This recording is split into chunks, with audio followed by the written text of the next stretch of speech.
Hello guitar freaks and welcome to this new video regarding the CAGED system. So far we've successfully played the C major chord in 5 different places. We've covered a generous portion of the fretboard and hopefully we scared away at least some of the mystery surrounding CAGED system. Now comes the fun part. We're going to zoom in and uncover some musical treasures that are buried inside these big chord shapes, you know, the smaller, more practical voicings that guitarists actually use when they want to sound tasteful instead of just correct. Let's start with the C shape, right? So the root triad in its inversions. Heading back to the C major C-shaped chord, this one and this one. But this time we'll put it on a diet. Instead of wrestling with the full shape, we'll break it into 3 string chunks, all right? These smaller shapes have been there the whole time. We're just choosing to acknowledge them now. So a C major chord is built from 3 notes, C, E, and G, which is the root, the third, major third, and the fifth. If we grab just 3 notes starting from the root on the 5th string, we get a simple C major triad. So C, E, G, clean, focused, and very, very useful. I'm just doing it here so that I don't have any open strings. Now, slide over 1 string and play the next group of 3 notes from this part. Suddenly, the lowest note isn't C anymore, it's E. Congratulations, you're now playing an inversion. The notes are E, G, C, and on a chart, this would be written as C/E. C major chord with a third, which is the E in the bass. This sound shows up all over classic rock, Queen, Free, Rolling Stones. It's known as a first inversion. Moreover, 1 more string and grab the next 3 notes. And now G is the lowest note. That's your second inversion, so G, C, E. This compact triad on the top 3 strings is perfect for intros, second guitar parts, and moments where you want clarity without overpowering the mix. When practicing this, play only the 3 notes you need and mute the rest. You'll also notice that these smaller shapes require different fingerings than the full chord, and that's normal. Practice moving between them in different orders. So, or the real skill here is learning to freely jump between small voicings while mentally seeing the larger caged shape they came from. Let's move on with the A shape. So this one right here. We got power chords, we got root triads, and some inversions too. Let's apply the same idea to this A shape, breaking it down into 3 string voicings. If we start from the root on the 5th string and we add the 4th and 3rd strings, we get a C5, a C power chord. There's no third here, no feelings, just raw authority and power. I'm confident your 15-year-old self already knows exactly what to do with this shape. If we bar the 2nd, 3rd, and 4th strings on the 5th fret, at the 5th fret, we get a second inversion with a G in the bass. This voicing works beautifully for 4 slide parts and classic rock rhythm a la Ritchie Blackmore maybe. The root position triad begins on the 3rd string, and this one is pure pop rock gold. Thank you to The Police and anything that sounds better with chorus and delay engaged immediately. Now, combining the C and A shapes.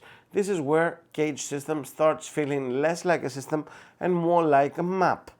The C and A major lives right next to each other, right, on the fretboard. By moving between their smaller fragments and adding simple embellishments, you can create rhythm parts that flow instead of jumping awkwardly from chord to chord. For now, just focus on smoothly transitioning between the fragments that you've learned. Don't overthink it, your hands will start to recognize the geography faster than you expect. So a simple example would be something like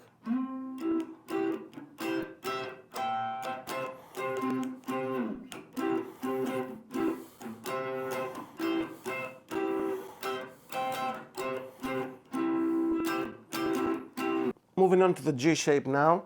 We got root triads and inversions as well. Now let's tackle this shape, which looks intimidating but secretly contains some very friendly sounds. Starting from the root on the 6th string and adding the 5th and 4th strings, we get a C major triad pulled from the lower part of the shape, which shape is the same as this one. Move up one string set starting from the 5th string and you'll get a first inversion with an E in the bass. This voicing again is the same as this one, and it's fantastic for sliding between the A and G shapes, making your rhythm parts sound connected and intentional, like this. Think of Jimi Hendrix, Frusciante, John Mayer, depending on which decade you emotionally belong to. Barring the 2nd, 3rd and 4th strings at the 5th fret gives us a second inversion, the same one we show in the A shape. This is the handshake between the G and A shapes where they overlap on the fretboard. Finally, the top 3 strings give us a root, 3rd and a root voicing that adds a bright, funky sparkle to some rhythm parts. If you've ever wondered why something suddenly sounds like the Jackson 5, this is probably why. So, next one. Moving on to the caged E shape. We got power chords, we got triads, and some inversions as well. This E shape may feel familiar, but there are plenty of underused 3 strings voicings hiding inside it. Starting from the 6th string root, we get another C5 power chord, which is perfect for Sabbath approved riffing. Beginning from the 5th string, we get a second inversion with a G in the bass. You can grab it like this or this. Actually, both are useful. A particularly useful root position triad starts on the 4th string. This voicing keeps you out of the bass player's way while still sounding harmonically complete. Hendrix loved this one, sometimes adding his thumb over the neck for an extra low root just to flex a little. Or like this. Starting from the 3rd string, we get a warm first inversion with an E in the bass. This sound is all over Motown and classic pop. It's smooth, it's friendly, and very difficult to misuse. It's the same as this one and this one. Combining now the G and E shapes, just like before. The G and E shapes sit right next to each other. Practice hopping between the fragments, mixing voicings, adding small embellishments. At this stage, you're not memorizing shapes, you're learning fretboard neighborhoods.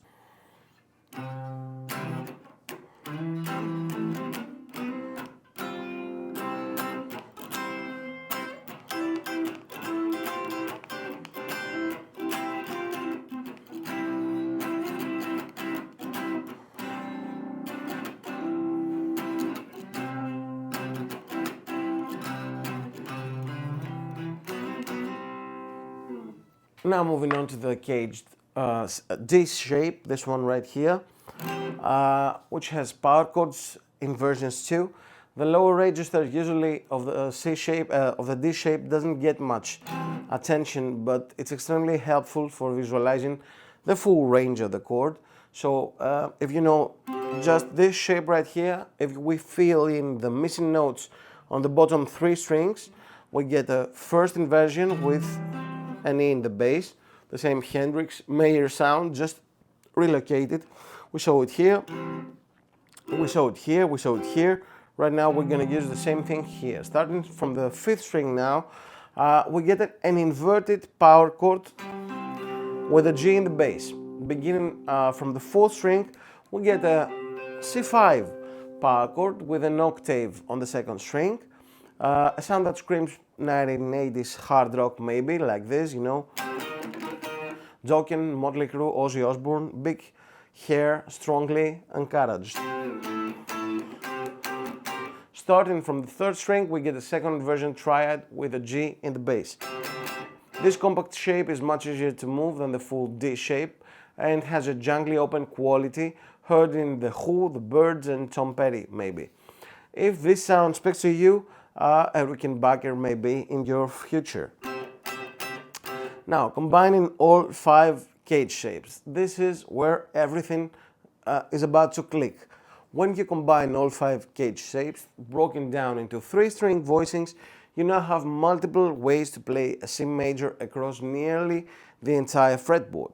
So as we move forward, you'll get plenty of chances to mix, match and embellish those shapes. For now, just take your time exploring how they connect, because once you see the full picture, rhythm guitar stops feeling like guesswork and starts feeling like freedom. And yes, this is where it starts getting really fun.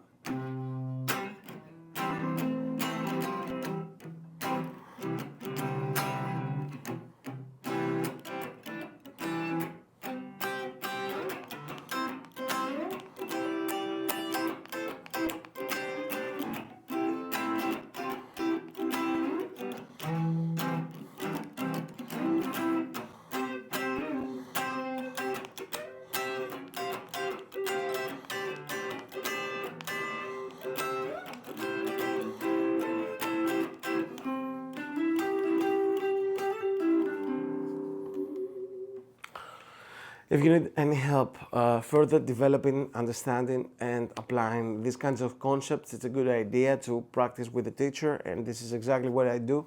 Feel free to message me if you want to work together. That was more or less it for today. I hope you enjoyed this second installment of the CAGED system. I hope it shed some light into it. Please remember to like, subscribe and comment, and let me know how it felt if you've never done it before, if it cleared up some of the mystery around the CAGED system. Feel free to take this and jam with it and maybe apply it to different tonalities, and let me know if you have any questions in the comment section. I always read them, I reply, and they help shape the next videos I'm about to do. So that was fun. I hope you liked it too. Stay tuned. See you next time.